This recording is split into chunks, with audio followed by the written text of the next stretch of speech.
कदाचित् कालिन्दी तटविपिन सङ्गीतकरवो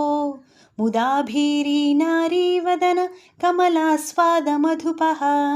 रमाशम्भुब्रह्मामरपतिगणेशार्चितपदो जगन्नाथः स्वामी नयनपथगामी भवतु मे भुजे सव्ये वेणुं शिरसि शिखिपिञ्चं कटितटे दुकूलं नेत्रान्ते सहचरकटाक्षं विदधते सदा श्रीमद्वृन्दावन वसति लीला परिचयो जगन्नाथः स्वामी नयनपथगामी भवतु मे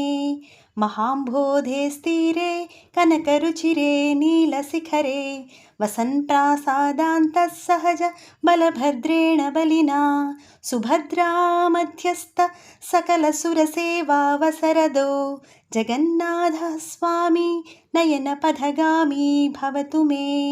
कृपापारावारः सजलजलदश्रेणिरुचिरो रमावाणी रामस्फुरदमलपङ्क्यरुहमुखः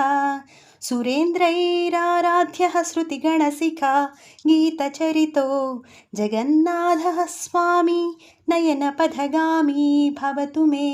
रथारूढो गच्छन् पथिमिलितभूदेवपटलैः स्तुतिप्रादुर्भावं प्रतिपदमुपाकर्ण्य सदयः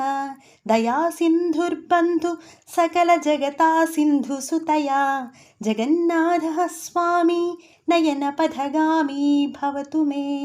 परब्रह्मापीडः कुवलयदलोत्फुल्लनयनो निवासी नीलाद्रौ निहितचरणोऽनन्तशिरसि रसानन्दो राधा सरसवपुरालिङ्गनसखो जगन्नाथः स्वामी नयनपथगामी भवतु मे न वै याचे राज्यं न च कनकमाणिक्यविभवं न याचेऽहं रम्यां निखिलजनकाम्यां वरवधूं सदा काले काले प्रमथपतिना गीतचरितो